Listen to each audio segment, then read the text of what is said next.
The arrival.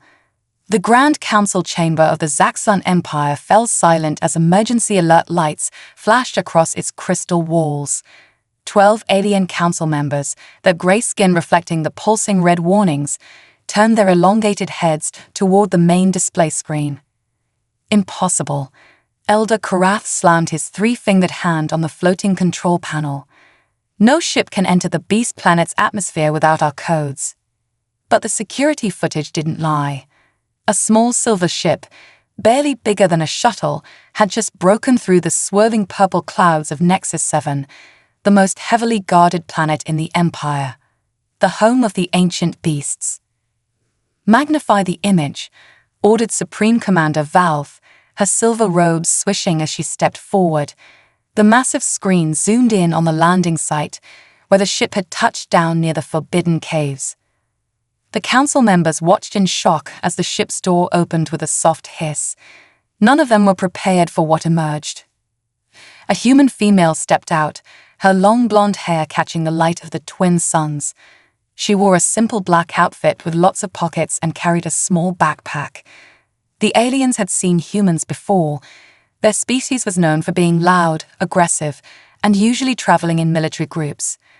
But this one was alone, and she was smiling. "This is outrageous," shouted General Zix. "That primitive creature is walking straight toward the Cave of Shadows. She'll be torn apart by the Guardian Beast." The Guardian Beast was the most feared creature in the known galaxy. It had killed hundreds of the Empire's bravest warriors over the centuries. Even looking at it could drive weaker minds insane. The human showed no fear. She walked with steady steps, checking something on a small device in her hand. The council watched as she stopped to take readings from the purple plants that grew near the cave entrance. "Deploy the defense forces immediately," ordered Karath. "We cannot let a human die on sacred ground." The diplomatic nightmare wooled. "Wait." Supreme Commander Valve raised her hand. "Look at her movements. She's not lost. She's not scared. She came here on purpose." On the screen, the human had reached the cave entrance. She pulled out a small light and shone it into the darkness. Then she did something that made several council members gasp. She sat down cross-legged at the cave's mouth and pulled out what looked like food from her backpack. "Is she having a picnic?" asked a younger council member in disbelief. Deep rumbling sounds began coming through the security system's audio. The ground around the cave trembled. Purple dust fell from the ancient rocks. The human stood up slowly, still holding her food. She showed no sign of running away. "Send the troops now," shouted General Zix. "We can't watch this primitive die." But before anyone could act, massive claws emerged from the darkness. Each one was bigger than the human's entire body. The legendary Guardian Beast was awakening. The council chamber erupted in chaos. Some members turned away, unable to watch. Others started shouting orders into their communication devices. But Supreme Commander Valeth kept her eyes fixed on the screen. The human still hadn't moved. She stood there, food held out in front of her, as the most dangerous creature in the galaxy emerged into the sunlight. The beast's scales shimmered like liquid metal. Its 6 eyes glowed with ancient power. Its mouth, filled with teeth sharper than energy blades, could swallow the human whole without effort. "By the first stars," whispered Valve. "What is she doing?" The human spoke. The council's translation systems picked up her words. "Hey there, big guy. I brought breakfast." Then she did the unthinkable. She smiled at the beast. The massive creature lowered its head, all 6 eyes focused on the tiny human. Its claws dug deep furrows in the purple soil. The ground shook with its growl. And that's when the security feed went dark. "Get it back," screamed Karath. "Get it back now." But the systems weren't responding. Something was blocking all signals from the surface. Supreme Commander Valeth stared at the blank screen, her mind racing. In all her centuries of service, she had never seen anything like this. A lone human, on their most sacred planet, facing their most feared creature, and smiling. "Contact Earth's ambassador," she ordered quietly. I want to know everything about this human and find out who she is. The council room fell silent again, except for one whispered question from the youngest member. What if the beast doesn't kill her? Nobody had an answer, because if a human could survive the guardian beast, everything they believed about their place in the galaxy might be wrong. First contact. Emma Woods knew exactly what she was doing, even if the aliens watching her didn't. 10 years of working with Earth's most dangerous predators had taught her that food wasn't the only way to a creature's heart. Sometimes, you just had to listen. The guardian beast's growl had patterns, like a song played on the lowest strings of Earth's largest instruments, but with meaning hidden in each rumble. Emma closed her eyes, letting the vibrations flow through her body. You're lonely, she whispered. The beast's 6 eyes blinked in sequence. Its massive head, larger than her entire body, tilted slightly to the side. Emma reached slowly into her pocket and pulled out a small device. The aliens had missed this during their scans because it wasn't a weapon. It was a music player. She pressed play. The sound of whale songs filled the cave. The beast's reaction was instant. Its metallic scales rippled like waves on an ocean, changing from silver to deep blue. All 6 eyes widened, and its growl changed pitch to match the whale's frequency. Yeah, Emma smiled. We have big ones on Earth too. Not as big as you, but they sing like this.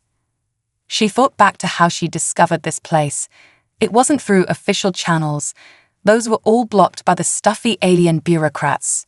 No, she'd found it through the songs. 3 months ago, while recording deep-sea whales for her research, she picked up something impossible, a reply from space. The whales were singing to something among the stars, and that something was singing back. It took her 2 weeks to decode the location and another week to borrow her brother's experimental scout ship. He'd be mad when he found out, but Jack would understand. He always did. The beast moved closer, its breath hot against her face. Each exhale carried scents of ancient minerals and something like cinnamon. Emma stayed perfectly still. The aliens think you're a monster, she said softly. But I've met monsters. Real ones. They don't sing like you do. Suddenly, alarms blared from outside the cave. Emma's translator picked up alien voices shouting orders. The rescue team they'd inevitably send was arriving.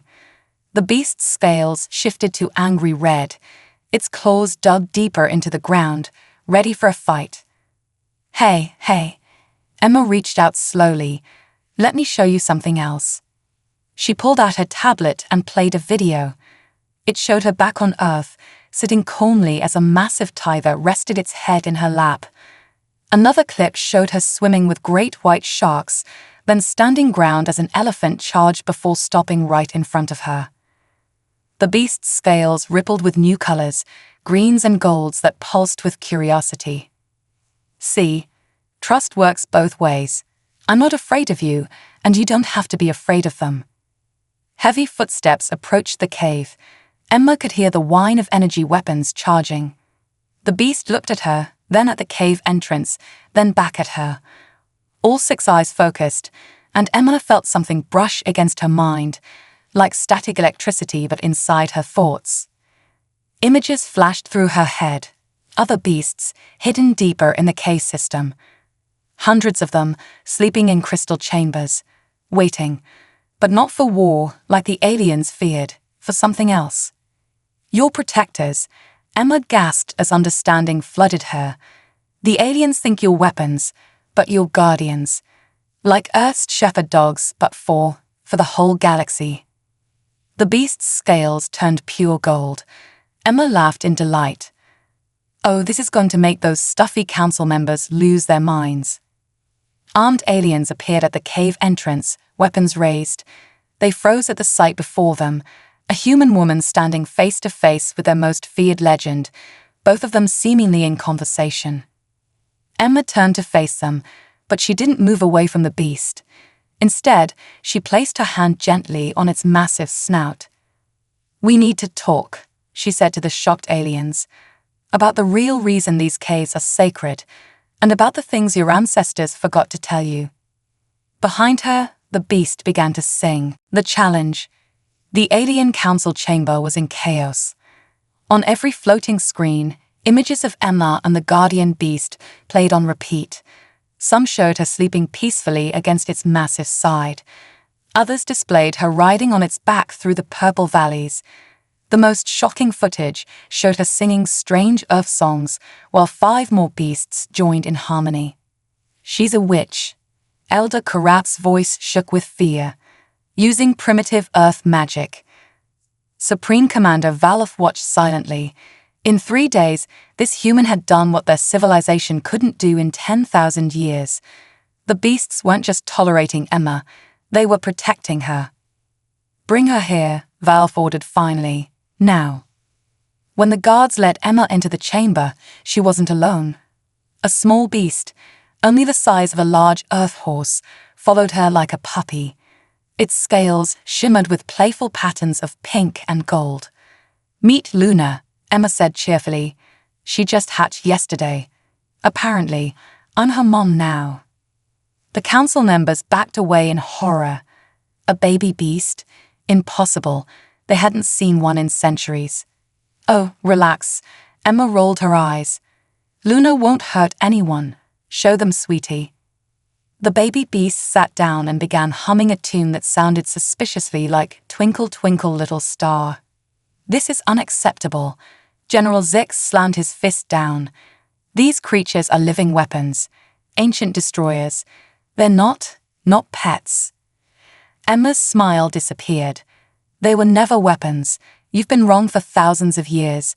Want me to prove it?" She pulled out her tablet and projected a hologram in the center of the room. It showed cave paintings she discovered deep underground. "See these? Your ancestors didn't fight the beasts. They sang with them. The beasts were guardians, protecting this whole sector of space from something your people have forgotten about." The hologram changed to show strange, shadowy creatures that made even the bravest council members shiver. "The Void Singers," Emma continued. "Space whales told me about them. They're still out there in the dark between galaxies. The beasts were created to keep them away with their songs. But when your people stopped singing, the beasts went to sleep, except for the big guy at the cave entrance." Luna nudged Emma's hand, scales turning blue with worry. Emma scratched behind the beast's ear fins. "I'll make you a deal," she said to the council. "Let me teach your people how to sing again.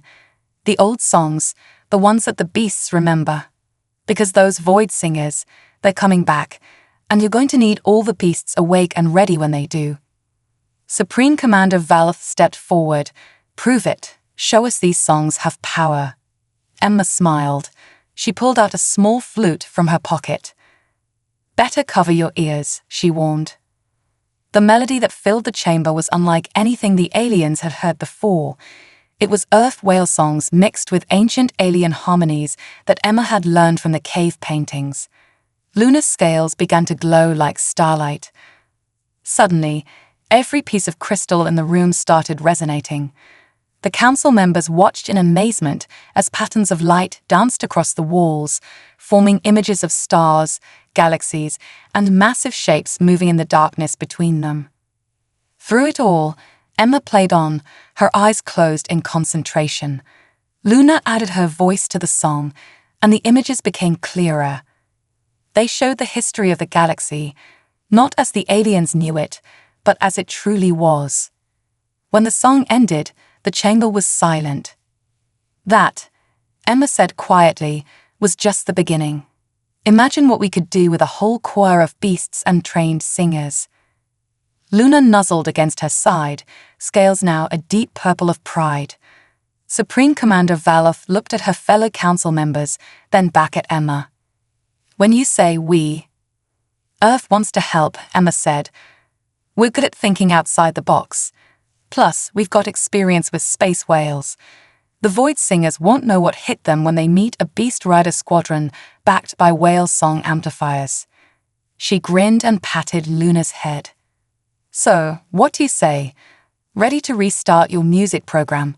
Because Luna here needs singing partners, and I've got about 300 more eggs in those caves waiting to hatch." The council erupted again, but this time with different energy. Fear was turning to hope, and maybe, just maybe, a little excitement.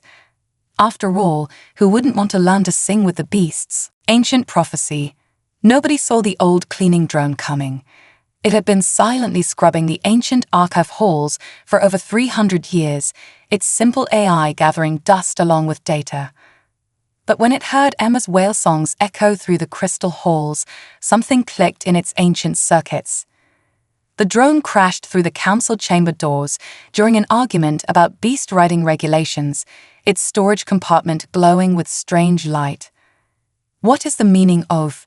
Elder Karaf began, but stopped as the drone projected a massive hologram into the air. The image showed a young alien child, recorded thousands of years ago, playing with a baby beast. They were singing together, the beast's scales dancing with rainbow colors. But what made everyone gasp was the child's companion, a figure that looked remarkably human. "That's impossible," whispered Supreme Commander Valve. "These archives predate human contact by millennia." Emma stepped closer to the hologram, Luna following closely behind. "Maybe you weren't the first aliens to find Earth." The drone beat and changed the projection. Ancient text scrolled through the air, but it wasn't in any language the council recognized.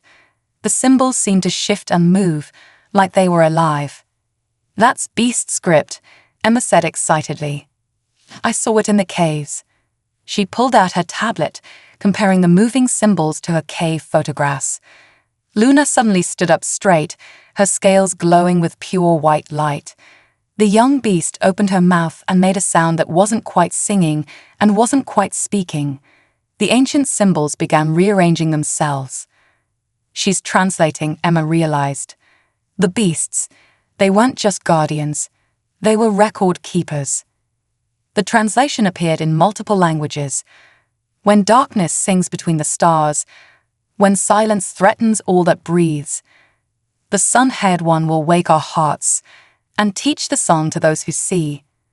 1,000 eggs in crystal deep, 1,000 voices long asleep, will rise again when true notes sound, when earth and stars in song are bound." The council chamber erupted in excited whispers. Emma felt Luna nudge her hand urgently. The beast's scales were showing patterns she'd never seen before, constellations and star maps dancing across her body. "There's more," Emma said, watching Luna's scales. "The prophecy isn't just about waking the beasts. It's about—" She paused, her eyes widening. Oh. She rushed to her tablet and pulled up the whale song recordings she'd made on Earth. Playing them alongside the prophecy text, patterns began emerging. The whale songs weren't random, they were star maps, coordinates. "Your ancestors," Emma turned to the council. "They didn't just leave Earth. They left pieces of the song everywhere. In our whales, in your crystals, in the beast's memories. It's all one big backup system." Luna suddenly jumped up and ran to the chamber's center. Her scales projected a three-dimensional map of the galaxy. Specific points lit up like stars, Earth's oceans, the beast planet, and dozens of other locations. "They're all connected," Supreme Commander Valve breathed. "All these years we thought the sacred sites were military outposts. They're concert halls," Emma finished. "The biggest sound system ever built, and we're going to need all of them." The cleaning drone beeped again, showing one final image.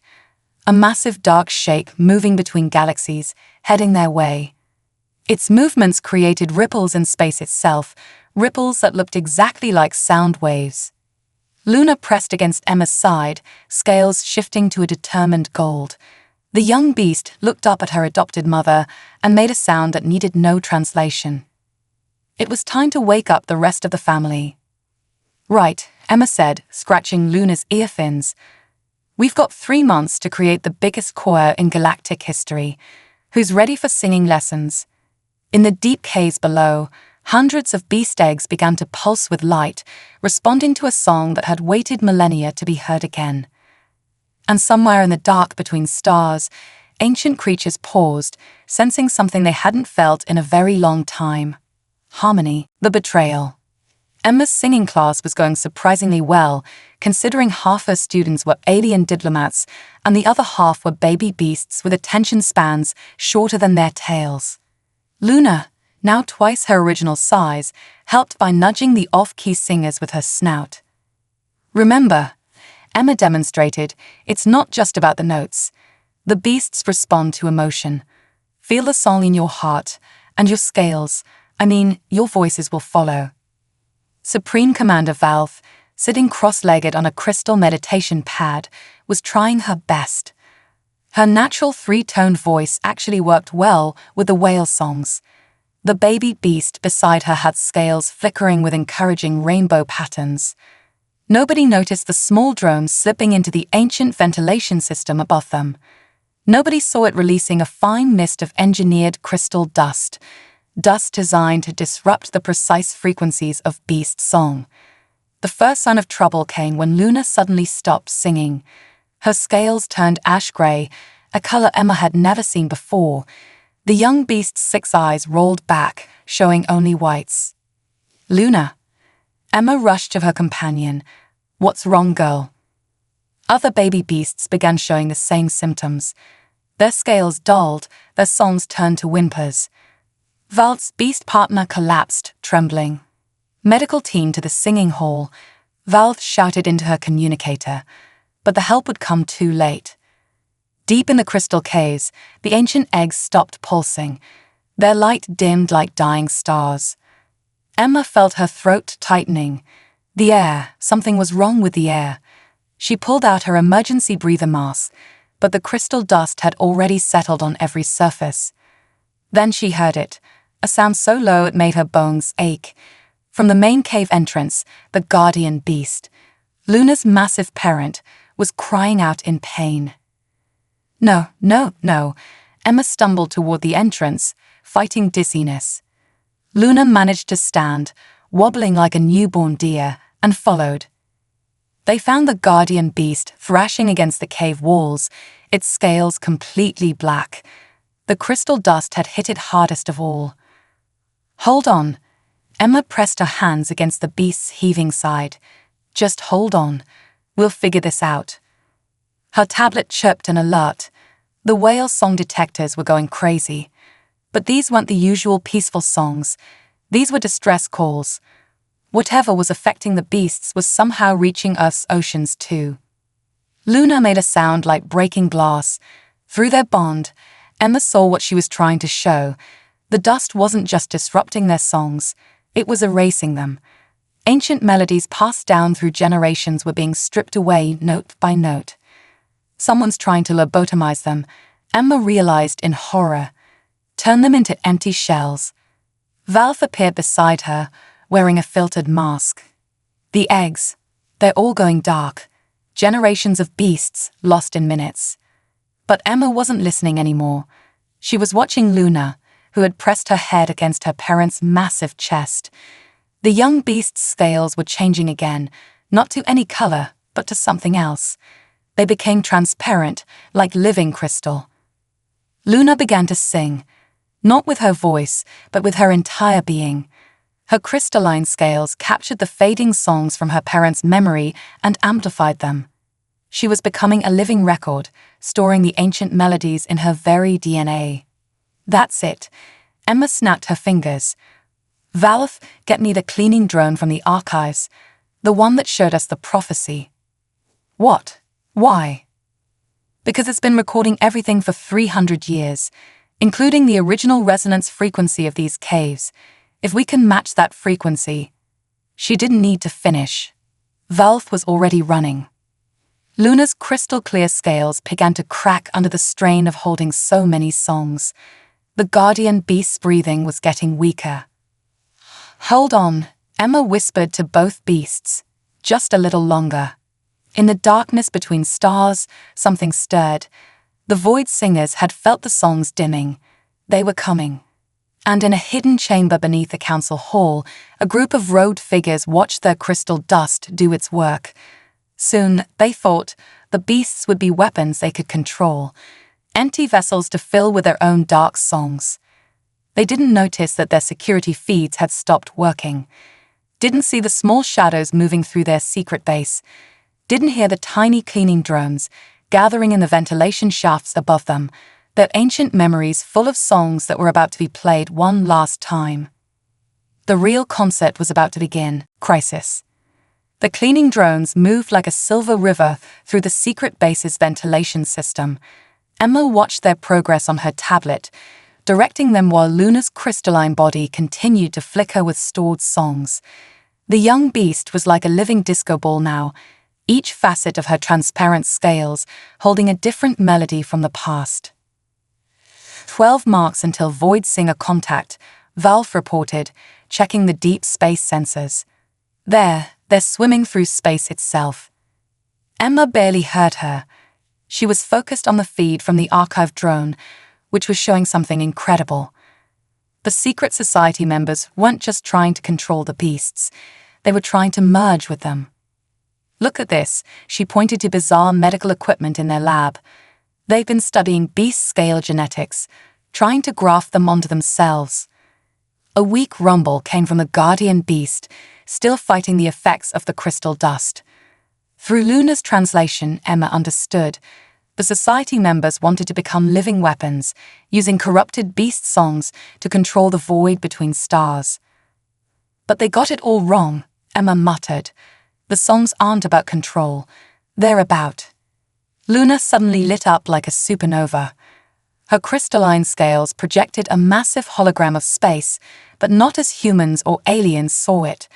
This was how beasts perceived reality, as an endless ocean of vibrations, waves of energy flowing between stars, and in that ocean, massive shapes were moving closer. The void singers weren't just coming, they were fleeing. Oh my God, Emma breathed. They're running from something worse. The cleaning drones reached their positions. Each one carried a tiny fragment of the original cave resonance frequency, recorded over centuries of patient waiting.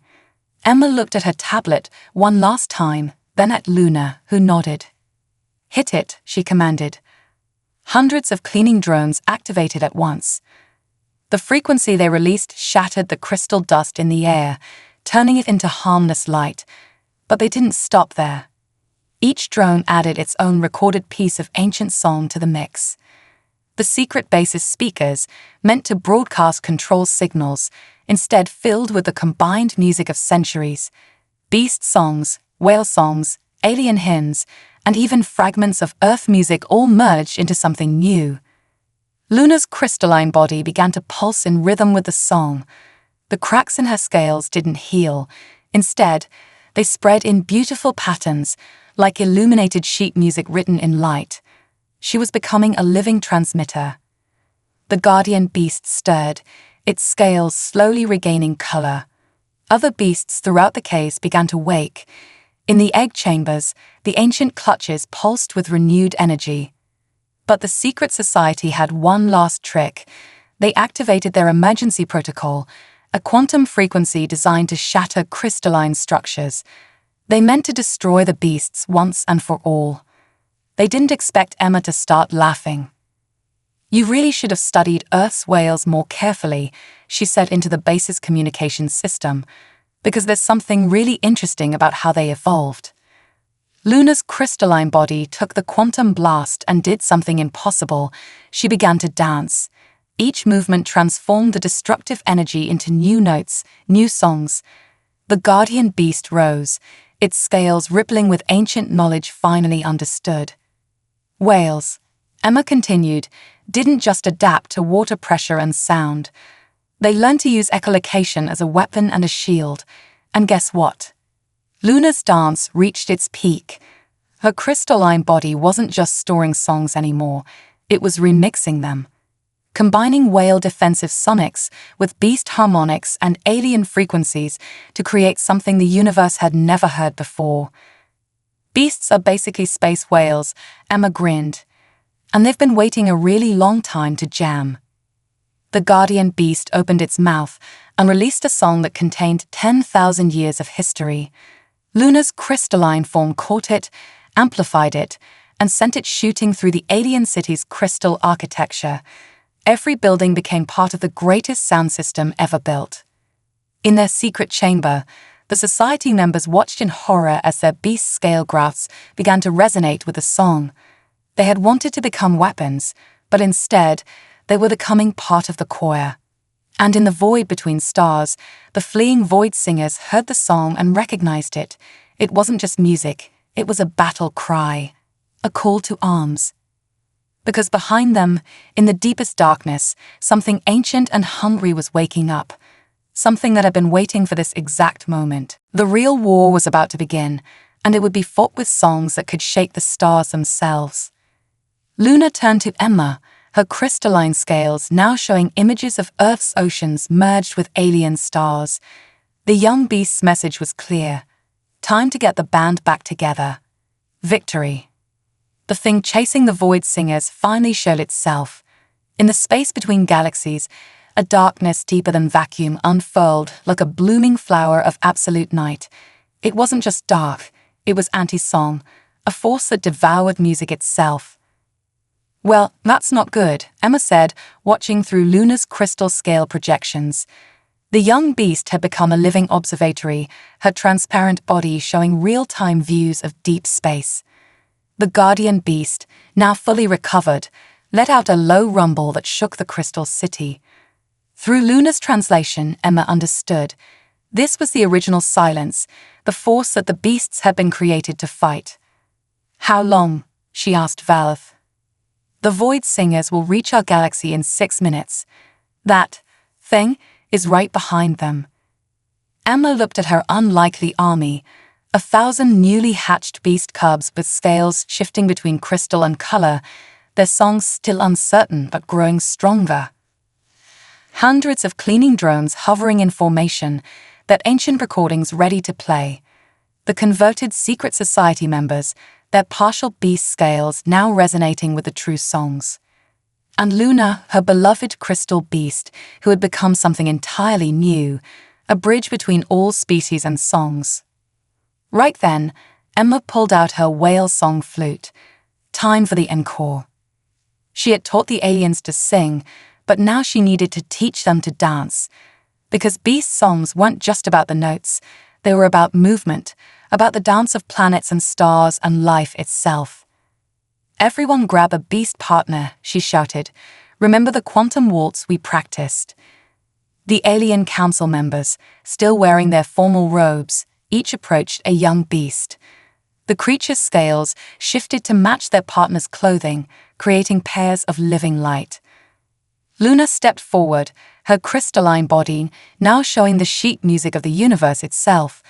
The guardian beast took position of the city, its massive form blocking out the twin suns.